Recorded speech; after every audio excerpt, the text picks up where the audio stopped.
honoring Savitribai Phule on her birth anniversary, first woman teacher of India. Make every effort to educate women as it is the firm belief that lack of knowledge has pushed them behind.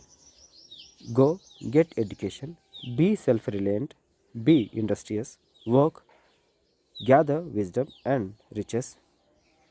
A tribute to Savitribai Phule as a trailblazer of education from Jasper Academy.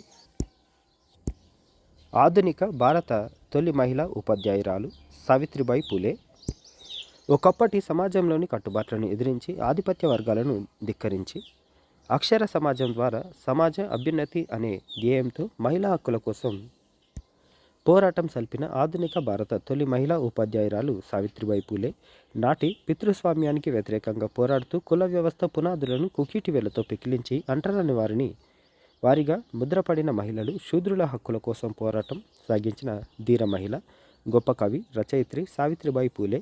ఆ కాలంలో సావిత్రిబాయి తన భర్త జ్యోతిరావు పూలేతో కలిసి బీడేవాడలో పూణేలో మొదటి బాలిక పాఠశాలను స్థాపించిన ఘనత సాధించారు. స్త్రీ పురుషులు కుల మతాలకు అతీతంగా విద్యను అభ్యసించడం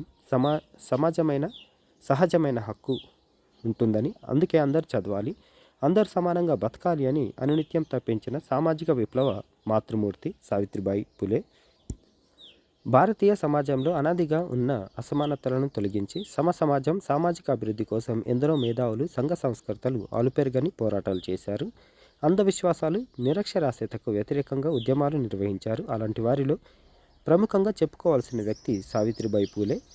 జనవరి 3న సావిత్రిబాయి పూలే జయంతి సందర్భంగా ముఖ్య విషయాలు తెలుసుకుందాం ఆమె గురించి. బాల్యం, వ్యక్తిగత జీవితం. సావిత్రిబాయి పూలే మహారాష్ట్రలోని సతారా జిల్లాలో కండాల తాలూకా నైగావ్లో 1831 జనవరి 3న జన్మించారు. నాటి భారతీయ సమాజంలో అనేక వివక్షలు, అసమానతలకు తోడు స్త్రీలు చదువుకోకూడదనే నియమం ఉండేది.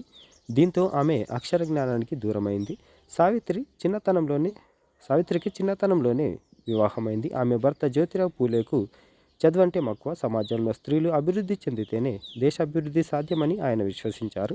ఆయన సావిత్రిబాయికి ఇంటి వద్దే చదువు చెప్పడం ప్రారంభించారు.